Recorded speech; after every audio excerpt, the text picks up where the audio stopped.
কেকার স্বাদ কাহনে সকলকে স্বাগতম। আশা করি তোমরা সবাই খুব ভালো আছো, আমরাও ভালো আছি। ঘরে বানিয়েছিলাম চিংড়ি কালিয়া, খেতে হয়েছিল ভীষণ ভীষণ টেস্টি। তাহলে আসো দেখে নিই কীভাবে করলাম, সঙ্গে থাকো।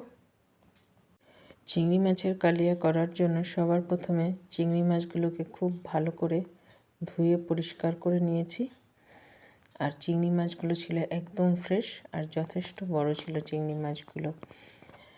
তাতে সামান্য নুন আর হলুদ আর সামান্য সর্ষের তেল দিয়ে খুব ভালো করে মেখে 10 থেকে 15 মিনিট রেস্টে রেখে দেব।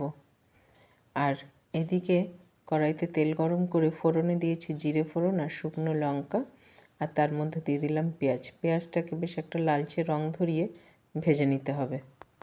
আর পেঁয়াজে সামান্য নুন ব্যবহার করেছি যাতে পেঁয়াজটা খুব তাড়াতাড়ি সফট হয়ে যায়। পেঁয়াজটার কালার কিন্তু চেঞ্জ হয়ে গেছে। আর এখানে ব্যবহার করছি আদা রসুনের পেস্ট। আদা রসুনের পেস্টও দিয়েও পেঁয়াজের সঙ্গে খুব ভালো করে কষিয়ে নিতে হবে। মশলা খুব ভালো করে কষানো হয়ে গেলে এখানে দিয়ে দেব চিংড়ি মাছ, আর দিয়েছি কাঁচা লঙ্কা, ধনে পাউডার, জিরে পাউডার, হলুদ পাউডার, খুব সামান্য গরম মশলা আর স্বাদ অনুযায়ী নুন। মশলাটা যাতে পুড়ে না যায় তার জন্য সামান্য এখানে জল ব্যবহার করেছি। এখন সব কিছুর সঙ্গে আর একবার খুব ভালো করে কিন্তু এটাকে কষিয়ে নিতে হবে। রান্নার স্বাদ কিন্তু সবসময় মশলা থেকেই আসে, সেই জন্যে মশলাটাকে খুব ভালো করে কষিয়ে নেব যতক্ষণ না মশলা থেকে তেল ছেড়ে দিচ্ছে। মশলাটা কিন্তু দেখো খুব ভালো করে কষানো হয়ে গেছে, মশলা থেকে তেলও ছেড়েছে। এখন এখানে কিছুটা টমেটো ব্যবহার করব। টমেটো দিয়েও আর একবার একটুখানি মিশিয়ে নেড়ে চেড়ে নেব। টমেটো দিয়েও সব মশলার সঙ্গে যখন খুব ভালো করে কষানো হয়ে যাবে, মশলা থেকে যখন তেল ছেড়ে দেবে, তখন এর মধ্যে ব্যবহার করব সামান্য গরম জল। খুব বেশি গরম জল ব্যবহার করব না, কারণ এটা একটু মাখো মাখো রাখবো, আবার সামান্য একটু গ্রেভিও রাখবো, যেহেতু এটা গরম ভাতের সঙ্গে সার্ভ করব আমরা।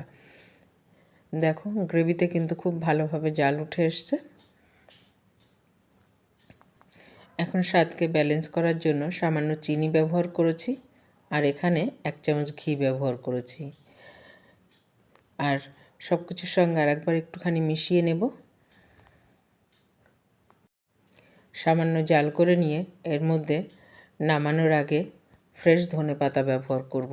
এই ধনেপাতার জন্যও কিন্তু এর স্বাদটা অনেক গুণ বেড়ে যায় আর খেতে হয় ভীষণ ভালো। সব কিছু মিশিয়ে নিয়েছি, মিশিয়ে আমি সামান্য সময় এটাকে ঢাকা দিয়ে রাখবো সার্ভ করা পর্যন্ত। 2 মিনিট পরে জাস্ট এর কালারটা দেখো, আর গন্ধ এত সুন্দর বেরিয়েছে, সার্ভ করার জন্য কিন্তু একদম ডান। চিংড়ি মাছের কালিয়া আমি সার্ভ করেছিলাম গরম গরম ভাতের সঙ্গে। গরম ভাতের সঙ্গে এই চিংড়ি মাছের কালিয়া খেতে ছিল অসাধারণ, এত ভালো খেতে হয়েছিল, ভীষণ ভীষণ টেস্টি ছিল।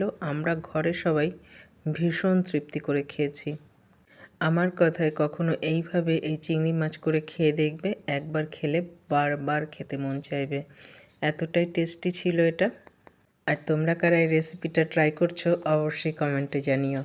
ভালো লেগে থাকলে চ্যানেলটা ফলো করে পাশে থেকো, আর ইউটিউব থেকে দেখলে পরে চ্যানেলটা অবশ্যই সাবস্ক্রাইব করে পাশে থেকো।